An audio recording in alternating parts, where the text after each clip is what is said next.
बहुत शुक्रिया स्पीकर साहब। यहाँ पर जो बात हो रही है उसी हवाले से मैंने भी फ्लोर मांगा था। सर, मैं कल का जो वाक़या हुआ है उसकी मैंने मज़म्मत पहले भी की है, हमारी जमात ने की है, हमारे जमात के चेयरमैन ने की है और दीगर पॉलिटिकल पार्टीज़ के जो हेड्स हैं उन्होंने भी की है। एक बार फिर कौमी असम्बली के फ्लोर पर मैं कल की का जो फायरिंग का वाक़या है उसकी सख्त अल्फाज में मज़म्मत करती हूँ।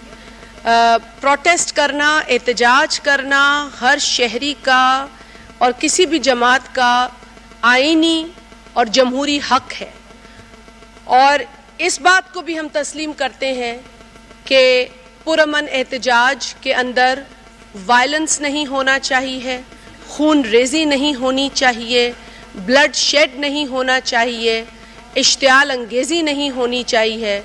लेकिन यकीनन एहतजाज का हक जो लोग रखते हैं पाकिस्तान में, उनको एहतजाज करने का हक देना चाहिए, उसमें कोई रुकावट नहीं होनी चाहिए। सर, यहाँ पर बात की गई है, जो नूर आलम साहब ने भी बात की है, मैं उनकी बात की जो शिद्दत थी उसको समझती हूँ। हम जहाँ मज़म्मत करते हैं वहाँ हम ज़िम्मेदारी पर भी फोकस करते हैं और चाहते हैं कि इस वक्त पाकिस्तान के अंदर जो भी बयान दिया जा रहा है उस बयान के जो नताइज हैं, जो असरात हैं, उनको भी देखकर या उनको भी समझकर बयान देने की ज़रूरत है। सर, पहले तो इस वाक़े की मुकम्मल तौर पर इन्वेस्टिगेशन होनी ज़रूरी है।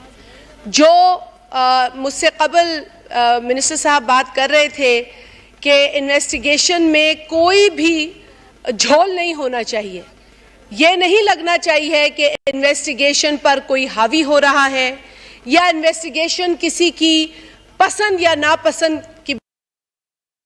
ये एक संगीन वाक़या है और बतौर एक सियासी कारकुन के हम ये चाहेंगे कि इस वाक़े की पूरी इन्वेस्टिगेशन हो।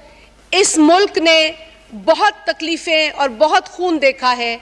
जमहूरियत के हुसूल के पूरे स्ट्रगल में पाकिस्तान पीपल्स पार्टी के कारकुनान और उसकी लीडरशिप का बहुत अहम रोल है। सर, हमने जो कुछ सहा है, जो कुछ बर्दाश्त किया है, हम नहीं चाहते कि कोई और जमात या कोई और सियासी कारकुन इस तरह की तकलीफ देखे या उसे बर्दाश्त करनी पड़े।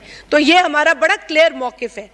पाकिस्तान पीपल्स पार्टी के चेयरमैन जनाब बिलावल भुट्टो जरदारी साहब ने भी कल फौरन ट्वीट किया सर, और उनका ट्वीट भी ये है कि strongly condemn the attack on PTI chairman Imran Khan, और उन्होंने ये भी लिखा है praying for his Swift recovery. Sir, ये उनके ज़र्फ़ और ज़िम्मेदारी का मैं सिर्फ पढ़ के सुनाना चाह रही थी कि ये उनके ज़र्फ़ और उनकी ज़िम्मेदारी है।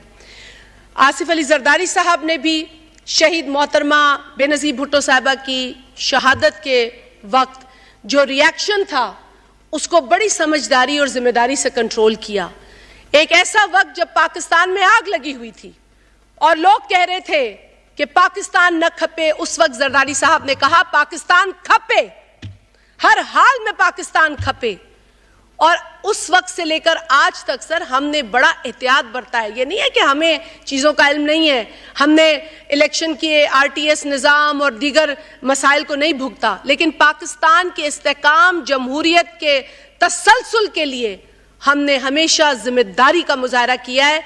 मैं इस ऐवान के तवस्सुत से ये भी कहूँगी इमरान अहमद न्याज़ी साहब को कि कल के वाक़े पर जहाँ मज़म्मत करते हैं वहाँ हम आपसे ये उम्मीद करते हैं कि आप भी जिम्मेदारी का मुजाहरा करेंगे, क्योंकि कल से जो बदला बदला बदला कहा जा रहा है, ये मैं समझती हूँ कि इन्वेस्टिगेशन ख़त्म होने से पहले एक बड़ा गैर जिम्मेदाराना रवैया है।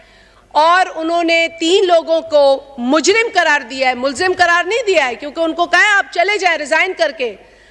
मतलब एक इस तरीके का अंदिया या इस तरीके की जो है वो उनके पास कोई खबर है जिस पर वो ये बात कर रहे हैं। मैं समझती हूँ कि वो former prime minister of Pakistan है और अब भी वो प्राइम मिनिस्टर बनने के ख्वाह हैं, लिहाजा इतनी गैर जिम्मेदारी का मुजाहरा, इतनी इमेच्योरिटी का मुजाहरा उन्हें नहीं करना चाहिए।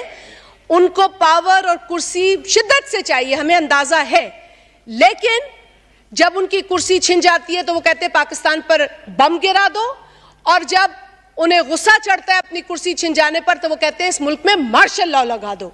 तो इस तरह की गैर जिम्मेदारी भी इमरान खान साहब को नहीं दिखानी चाहिए।